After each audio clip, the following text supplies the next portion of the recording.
Assalamualaikum warahmatullahi wabarakatuh. Alhamdulillah wassalatu wassalamu ala Rasulillah la haula wala quwata illa billah ma ba'du. Teman-teman, stop scrolling. Bagi teman-teman yang melihat ini, coba bayangkan, apakah Anda pernah memikirkan ini? Nah, intinya ini penting. Terkhusus bagi muslim. Karena kita sudah didoktrin atau diwajibkan bahkan ya dari segi Islam bahwa barang siapa yang hari ini lebih buruk dari hari kemarin, maka ia celaka. Barang siapa yang hari ini sama dengan hari kemarin, maka ia merugi. Nah, barang siapa yang hari ini lebih baik dari hari kemarin, maka ia beruntung. Jadi Islam pun sudah menyuruh kita untuk semakin hari itu semakin baik. Sesungguhnya amal itu terletak pada akhir hasilnya, hasil akhirnya. Jadi Islam sudah mengajarkan kita untuk terus-menerus menjadi orang yang lebih baik. Senada dengan budaya Jepang, namanya Kaizen. Jadi Kaizen itu adalah semacam perubahan lebih baik yang terus-menerus. Lah, kesalahan kita adalah terkadang para motivator, para coach-coach itu menomorduakan Islam. Selalu ketika presentasi, ketika seminar selalu bilang, "Ayo kita tiru budaya Jepang, Kaizen, Kaizen." Ini sama seperti dengan Islam. Jadi Kaizennya dulu, baru Islamnya kemudian. Ini seakan-akan Islam ini meniru budaya Jepang. Padahal harusnya yang benar itu, ayo kita harus terapkan budaya Muslim, budaya Islam, bahwa besok harus lebih baik dari sekarang. Sekarang harus lebih baik dari kemarin. Ini senada dengan budaya Jepang, Kaizen namanya, baru. Nomor satukan Islam dulu, baru budaya lain. Ini kesalahan beberapa motivator. Menomorsatukan Kaizen, baru menyamakan dengan Islam. Ini salah. Namun saya ingin menekankan bahwa kita memang harus lebih baik. Setiap hari lebih baik. Besok harus lebih baik dari sekarang. Sekarang harus lebih baik dari kemarin. Itulah orang yang beruntung. Oke, lanjut. Dan senada lagi bahwa Allah menyukai orang mukmin yang kuat. Allah lebih cinta kepada mukmin yang kuat daripada mukmin yang lemah. Kuat apa? Kuat akalnya, kuat imannya, kuat fisiknya, kuat finansialnya. Nah, ini Allah lebih cinta daripada mukmin yang lemah. Allah lebih cinta mukmin yang kuat. Nah, ini al-mu'minul qawiyyu khairu ahabbu ilallah minal mu'minat dhaif wa fi kulli khair. Mukmin yang kuat lebih baik dan lebih dicintai Allah daripada mukmin yang lemah, dan keduanya ada kebaikan memang. Ini. Maka seperti kisah Ibrahim bin Adham ketika melihat seekor burung yang sayapnya patah, lalu ia ingin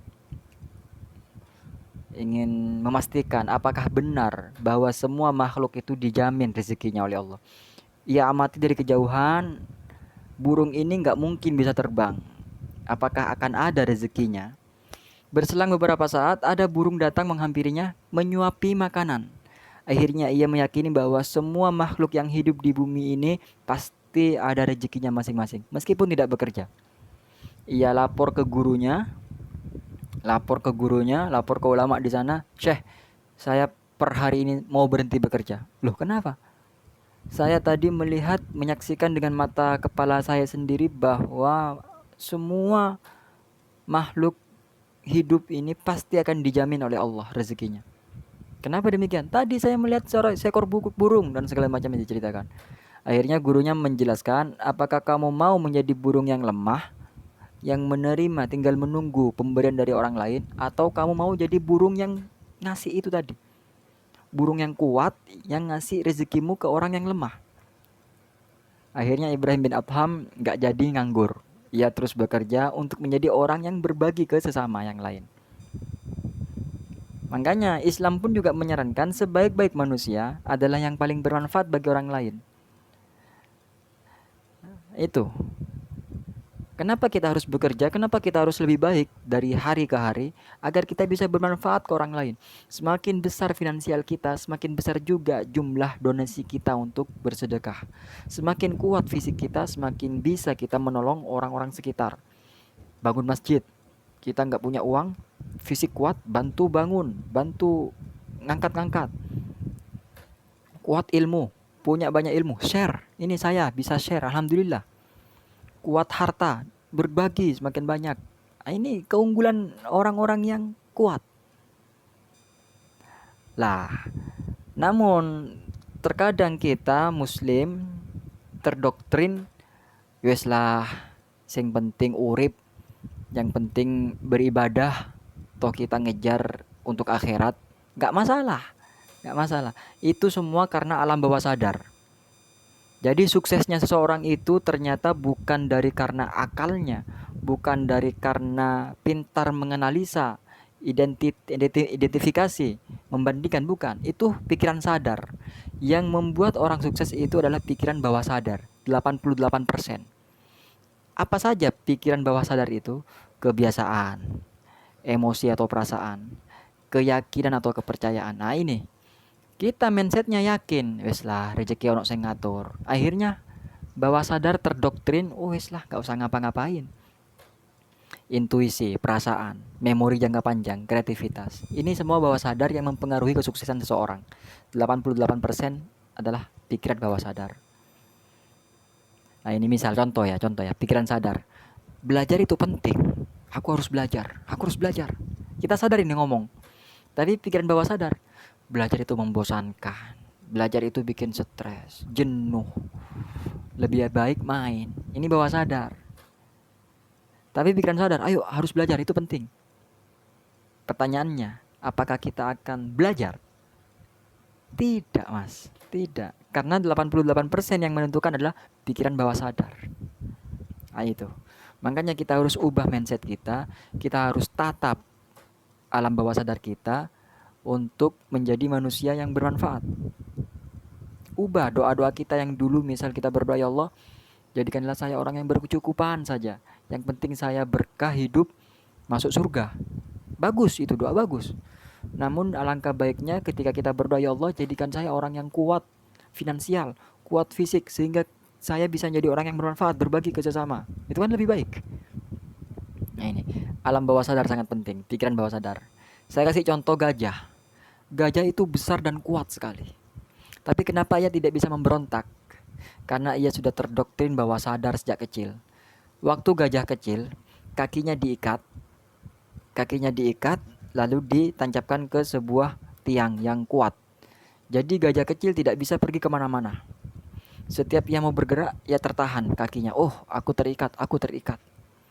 Terus menerus sampai besar, terikat kakinya. Namun ketika sudah besar seperti ini, sekuat apapun yang menahannya, ketika ia mau memberontak, pasti akan hancur. Sepakat ya? Namun ternyata, karena sudah pikiran bawah sadarnya terdoktrin, selama ada ikatan di kaki ini, saya nggak bisa kemana-mana. Jadi apa yang dilakukan oleh pawang? Pawang itu hanya ngikat talinya saja, ngikat kakinya saja dengan tali, namun dibiarkan, tidak diikat ke pohon atau segala macam, tidak dibiarkan. Cuma tali dibunderkan ke kakinya, wes. Mindsetnya gajah, aduh kakiku terikat, aku nggak bisa kemana-mana nih. Padahal dia nggak diikat oleh apapun. Inilah pikiran bawah sadar si gajah. Yang kedua, kenapa kita mudah menyalahkan orang lain ketika kita bersalah? Karena alam bawah sadar kita sudah dididik sejak kecil dulu. Ketika kita jatuh, ketika kita masih kecil jatuh, nangis, ibu datang. Kenapa nak? Jatuh bu. Oh dasar batu. Batu yang dipukul. Dasar batu nakal. Wes tak pukul. Itu pikiran bawah sadar mencatat bahwa setiap kita melakukan kesalahan, ternyata bukan kesalahan kita, ternyata kesalahan orang lain. Ini terbawa sampai besar, Mas. Setiap kita bersalah mesti menyalahkan orang lain. Oh dia. Ini bawah sadar. Makanya sekarang kita belajar afirmasi.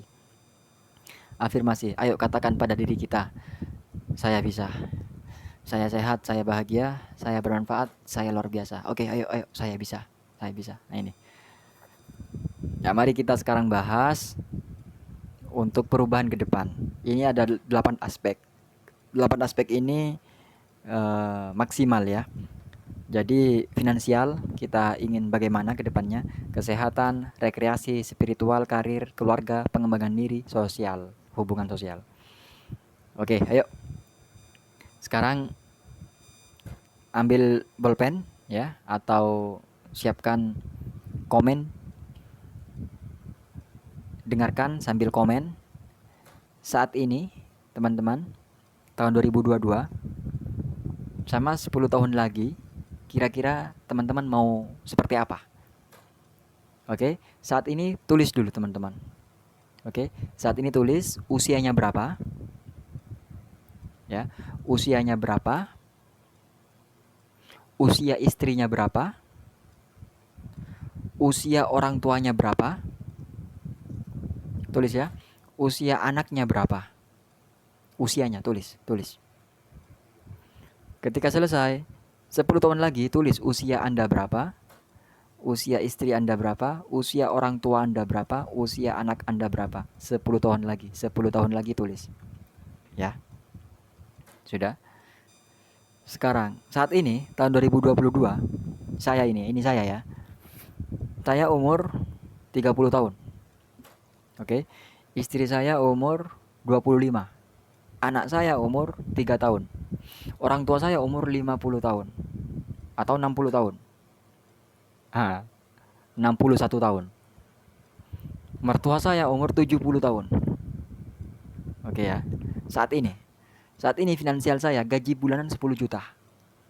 Kesehatan darah rendah 110. Normalnya 110. Jadi mudah pusing. Mudah pusing. Rekreasi saya sebulan 3 kali. Itu pun dalam provinsi. Taman kota dan segala macam. Main ayunan anak, ke mall, nah itu. Spiritual, alhamdulillah rutin sholat waktu di masjid. Ngaji tiap Ramadan. Nah ini. Karir, punya usaha online, gamis, umroh haji, ya. Keluarga, istri masih satu, anak perempuan masih satu tahun saat ini ya. Pengembangan diri, skill saat ini public speaking, hubungan sosial, saya pemalu ke tetangga, mudah kerap ke kawan. Jadi saya pemalu ke tetangga, jadi saya harus harus memberanikan diri dulu baru berani menyapa tetangga. Namun saya orangnya humoris, tapi pemalu. Mungkin teman-teman paham situasi saya. Nah, ini tulis. Finansial teman-teman saat ini bagaimana? Kesehatannya bagaimana? Rekreasinya, spiritualnya bagaimana? Saat ini. Lalu bagaimana 10 tahun lagi? 10 tahun lagi. Saya ingin 10 tahun lagi teman-teman bawa ke alam bawah sadar itu hal yang detail, yang rinci, bukan bukan yang masih umum. Misal 10 tahun lagi yang penting kaya deh. Kaya itu berapa nominalnya? Kaya itu berapa juta, berapa miliar? Harus jelas. Karena alam bawah sadar itu harus menangkap kata-kata yang jelas. Saya 10 tahun lagi ingin punya uang 8 miliar. Nah, ini jelas.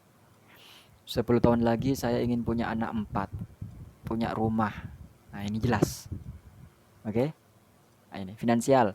Saya ingin gaji bulanan 100 juta tiap bulan. Ini 10 tahun lagi. Ya, saya ingin punya rumah lantai 3. Lantai 1 untuk bermain, lantai 2 untuk saya dan istri, lantai 3 untuk anak. Nah, ini ditulis. Ingin punya rumah, satu di Surabaya, satu di Sidoarjo, satu untuk kos-kosan. Nah, ini ya. Jadi ini saya lupa nggak nulis, nanti saya perbaiki. Ini ya, ditulis. Rekreasinya, saya ingin jalan-jalan ke Turki.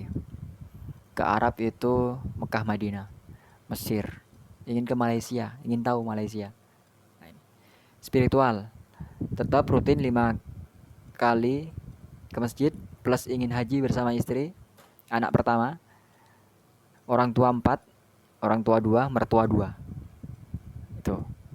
Karir, ingin punya kantor, ingin punya outlet gamis, punya travel umroh haji, kantornya. Jadi satu itu ya, outlet gamis, travel umroh, dan properti syariah jadi satu.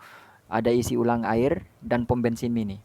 YouTuber 3 juta subscriber 10 tahun lagi. Ini kecil ini 3 juta subscriber 10 tahun lagi. Insyaallah bismillah lebih. Keluarga ingin nambah anak 3 laki-laki. Amin ya. 10 tahun lagi bisa lah ya. Mindset. Pengembangan diri, saya ingin jago jualan online, marketing online, digital marketing, iklan Google, iklan Facebook. Hubungan sosial, nah ini. Ini yang ingin sekali saya ingin capai. Saya ingin punya rumah ya. Perumahan ya, di perumahan atau di perkampungan nggak apa-apa. Tapi saya ingin di perumahan, lantai 3. Di depan rumah saya itu akan saya siapkan etalase makanan. Setiap hari akan saya suruh istri untuk masak lebih, sisanya taruh di etalase untuk sedekah setiap hari. Ada dispenser air buat minum orang lalu lalang. Itu. Apalagi? Pasang dispenser. Tiap Jumat ingin sedekah door to door. Kalau di Madura itu namanya ater-ater. Abarba. Jadi tiap Jumat itu kalau Jumat manis, itu semakin enak menunya. Jadi saya ingin tiap Jumat door to door kasih sedekah ke orang-orang. Anak saya yang tak suruh. Dok, Le, Cong, yuk antar ke Pak Rusman ini. Pak Kadir antar. Nah ini. Jadi saya ingin mendidik anak juga ahli sedekah. Nah itu. Nah ini keinginan saya 10 tahun lagi. Teman-teman silakan tulis.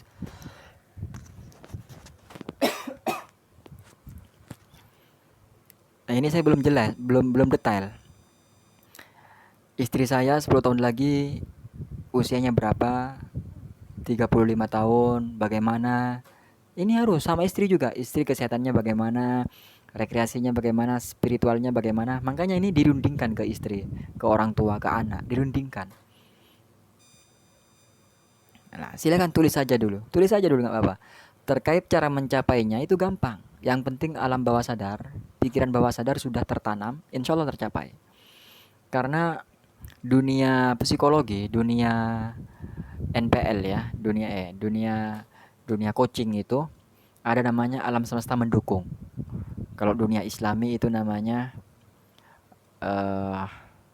afirmasi atau keyakinan.